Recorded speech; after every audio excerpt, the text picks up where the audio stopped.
IVF చికిత్సలో 25% భారీ discount, free doctor consultation, free ultrasound scan, logo launch, Andro max advanced male infertility centre ను కూడా ప్రారంభించారు. ప్రభుత్వం సహాయ సహకారాలు అందించకపోతే ఆంధ్రప్రదేశ్ రాష్ట్రం పూర్తిగా డీఫంక్ట్ స్టేట్ అయిపోయే పరిస్థితి ఏర్పడుతూ వస్తున్న సందర్భంలో చంద్రబాబు నాయుడు గారు, పవన్ కళ్యాణ్ గారు, నరేంద్ర మోదీ గారు కలిసికట్టుగా ఈ యొక్క ఎన్డీఏ కూటమి ఏర్పరచుకొని ప్రజల్లో ఒక విశ్వాసం కల్పించడం జరిగింది.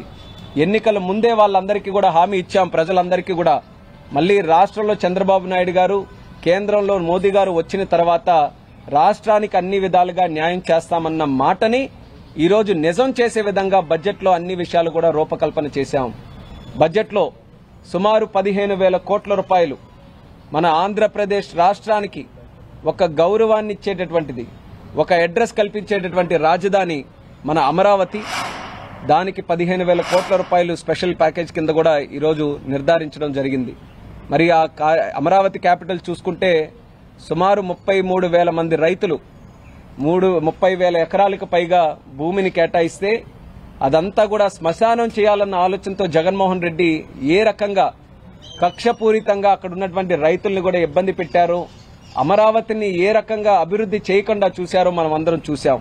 మరి ఆ రోజు ఇచ్చినటువంటి హామీ ఎన్డీఏ ప్రభుత్వం మళ్లీ అమరావతిని రీబిల్డ్ చేస్తుందని చెప్పాం. దానికి అనుగుణంగా ఈరోజు నిధులు కూడా కేటాయించాం. ఇంకా అవసరమైతే భవిష్యత్తులో కూడా నిధులు కేటాయిస్తామన్నటువంటి మాట కూడా ఆర్థిక మంత్రి గారు చెప్పడం జరిగింది. దానితో పాటు పోలవరం జీవనాడి ప్రాజెక్టు ఎంత కష్టపడి చంద్రబాబు నాయుడు గారు దాన్ని పూర్తి చేయాలని అనుకున్నారో ఆయన తాలూకా పని కాలంలో మనం అందరం చూశాం. మరి ఆ రోజు సుమారు 72% దాన్ని పూర్తి చేస్తే జగన్మోహన్ రెడ్డి వచ్చిన తర్వాత దాన్ని తిరిగి మళ్లీ నెగిటివ్ డెవలప్మెంట్ కింద 20% వెనక్కి వెళ్లిపోయే పరిస్థితి వచ్చింది. అటువంటి ప్రాజెక్టును కూడా బాధ్యత తీసుకుని బడ్జెట్లో మేము టైం బౌండ్ మేనర్ గా కంప్లీట్ చేస్తామని చెప్పడం చాలా ఆనందించాల్సినటువంటి విషయంగా కూడా ఈ సందర్భంగా తెలియజేస్తున్నాం. దానితో పాటు వెనుకబడినటువంటి జిల్లాలు తరచూ చర్చల్లో ఉండేది. ఉత్తరాంధ్ర ప్రాంతం గాని, రాయలసీమ ప్రాంతం గాని, ప్రకాశం ప్రాంతం గాని ఈ యొక్క ప్రాంతాలు భవిష్యత్తులో అభివృద్ధి చెందాలని చెప్పి చాలా ఏళ్ల నుంచి మనం దాని గురించి మాట్లాడుతున్నాం.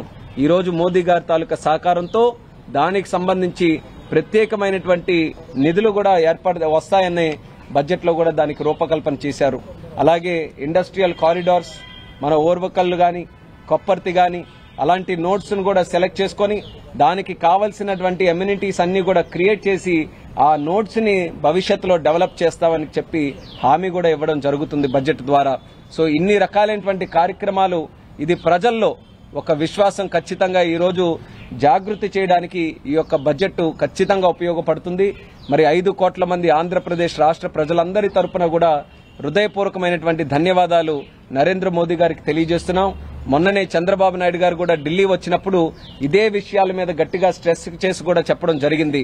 ఆ రోజు ఆంధ్రప్రదేశ్ రాష్ట్రం ఎలాంటి పరిస్థితుల్లో, ఎలాంటి మనోభావాలతో మన ఎన్డీఏ ప్రభుత్వానికి భారీ మెజారిటీ కల్పించారో దాన్ని మనం తిరిగి వాళ్ళందరికీ కూడా ఆ యొక్క నమ్మకాన్ని మనమందరం కూడా రేపు భవిష్యత్తులో కార్యక్రమాల ద్వారా తీర్చాలని చెప్పి మరి చంద్రబాబు నాయుడు గారు రిక్వెస్ట్ చేస్తే దానికి అనుగుణంగా కేంద్ర ప్రభుత్వం కూడా ఈరోజు ఆంధ్రప్రదేశ్ రాష్ట్రానికి సరైనటువంటి గుర్తింపు, సరైనటువంటి గౌరవం, సరైనటువంటి నిధులు కూడా ఈరోజు కేటాయించి బడ్జెట్ ద్వారా ఆంధ్రప్రదేశ్ రాష్ట్రానికి ఒక నూతన ఉత్సాహాన్ని, నూతన విశ్వాసాన్ని కల్పించినందుకు చాలా ఆనందంగా ఉందని కూడా ఈ సందర్భంగా తెలియజేస్తున్నాను. దానితో పాటు బడ్జెట్ కూడా ఈరోజు అనేకమైనటువంటి మిగిలిన విషయాలు అవి కూడా మన రాష్ట్రానికి ఉపయోగపడే ఉన్నాయి. ముద్రా లోన్స్ లాంటివి, సాధారణమైనటువంటి సామాన్యుడికి ఉపయోగపడే లోన్స్ అది 10 లక్షల నుంచి ఈరోజు 20 లక్షల కోట్ల రూపాయల వరకు కూడా ఈరోజు దాని తాలూకా ఇది బడ్జెట్ ను కూడా పెంచడం జరిగింది.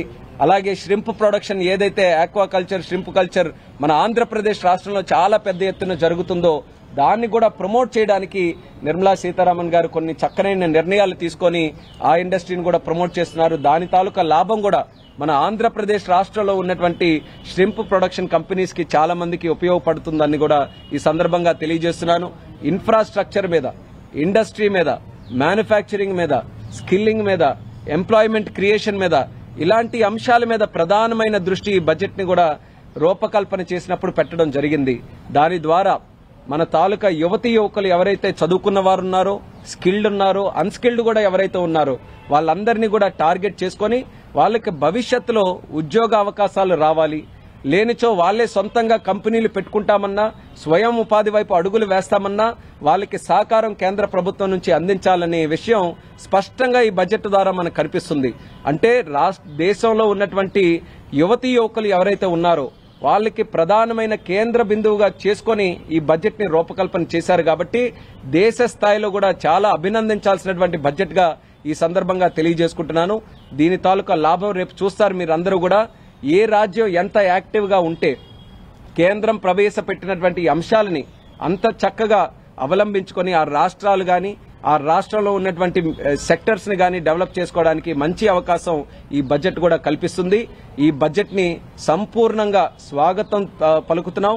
అలాగే ఈ బడ్జెట్ తాలూకు అంశాలని భవిష్యత్తులో కూడా ఆంధ్రప్రదేశ్ రాష్ట్రం యూటిలైజ్ చేసుకునే విధంగా కార్యక్రమాలు చేస్తామని కూడా ఈ సందర్భంగా తెలియజేస్తూ సెలవు తీసుకుంటున్నాం.